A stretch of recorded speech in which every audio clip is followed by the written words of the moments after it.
جماعت کے اندر قرآن اور اہل بیت کی پٹریوں پر اسلام کی مشینری کو نہیں چلائیں گے، نظام اسلام متاثر ہوتا رہے گا۔ اور یہ پٹری الحمدللہ والمنہ اللہ تبارک و تعالیٰ کے فضل احسان سے اہل تصوف اور میر سید محمد نور بخش نور اللہ مرقدہ اعلی اللہ مقام کا نظریہ و عقیدہ ہے۔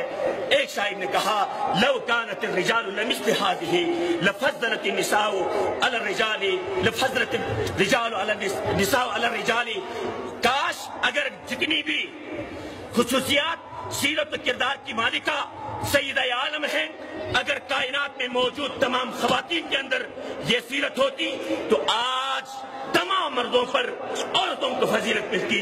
فضیلت کا معیار تقوی ہے۔ ان اکرمکم عند اللہ اتقاکم وما علینا الا البلاغ المبین۔